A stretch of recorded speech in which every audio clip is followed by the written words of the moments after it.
Thank you, Chairwoman Maloney, for the opportunity to join you today, and for yet another powerful report that highlights the crushing impact of the drug companies' abusive and predatory prices, damaging the health and financial stability of families all across America every single day.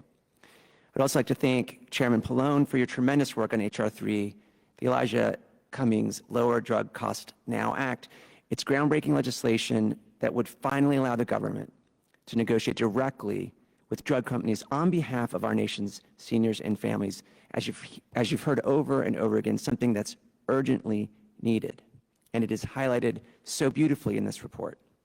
Congressman Welch, I also would like to thank you for being such a stalwart champion for lowering the cost of prescription drugs for families across this nation. What a beautiful remarks you just gave. I'm Frederick Isasi, the Executive Director of Families USA, the leading national voice for healthcare consumers in our nation. And I want to be really clear, the affordability of healthcare remains one of the most important issues for all families in this nation, whether they're Democrat or Republican, living in rural America, a suburb, or in the cities. Access to affordable medicines remains elusive for too many families in our country. Sky-high drug prices hurt patients by driving up their out-of-pocket costs and sometimes putting prescriptions completely out of reach. Incredibly, about a third, 80 million people, do not take their medicines as prescribed because of the cost. That's our country. Many skip doses or cut pills in half, and 1 in 5 forego essential medicines that are saving their life and protecting their health because they can't afford to fill prescriptions. That is our country. At Families USA, we've talked to people who've had to move out of their homes to pay for prescription drugs, people who have cut back to 1 meal a day to pay for their prescriptions. And we've all heard the stories of people who have even died because they've tried to cut their pills, their insulin, or other medications in half or skip doses. That's a national disgrace, and there's no other way to say it. Drug companies target the U.S. for obscene profits because they can, and you're hearing this over and over again. On average, we're paying 2 or 3 times more than prices in other countries. Why? As you just heard, because almost 20 years ago, Congress literally outlawed the ability of the federal government to fight for fair prices for people on Medicare. And drug companies keep raising prices year over year and even month over month, and will continue until Congress steps in and stops them, period. After decades of egregious prices, it's time for David to call Goliath's bluff and protect America's families from abusive prices. And let's remember, as you hear, the prescription drug industry is one of the wealthiest in the world, with over $1 trillion in annual revenue. $1 trillion.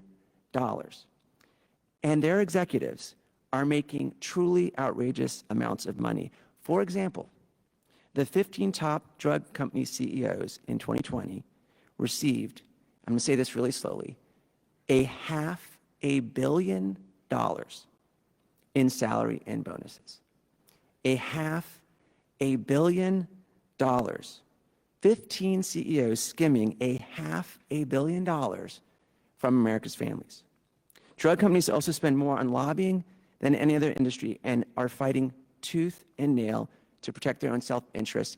This is David versus Goliath. Chairwoman Maloney, thank you and the committee for your tremendous work and courage in taking on the drug companies. The last time I had the privilege of joining the Chairwoman to discuss the committee's important findings, we were highlighting a report that detailed the many ways the drug industry prioritizes making obscene amounts of money for their executives over investing in life-saving innovations for people. Today's report shows clearly the tremendous amount of drug company greed and details billions upon billions of dollars of waste, hurting families, hurting the long-term sustainability of the Medicare program for our grandparents and our family and friends who are disabled, and ultimately hurting our society. We do not let hospitals charge whatever they want.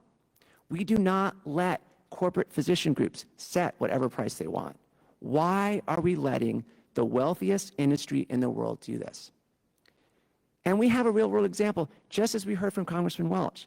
The U.S. government just invested heavily in vaccine development, negotiated the price, negotiation works, and it works well.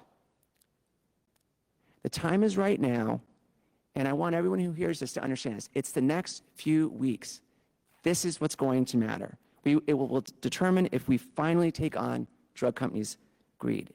If we finally allow for real negotiations for a fair price to lower the cost of medications for everyone on Medicare, with private insurance or uninsured, and to create a system that rewards true innovation, giving patients and their families real hope for a healthier future.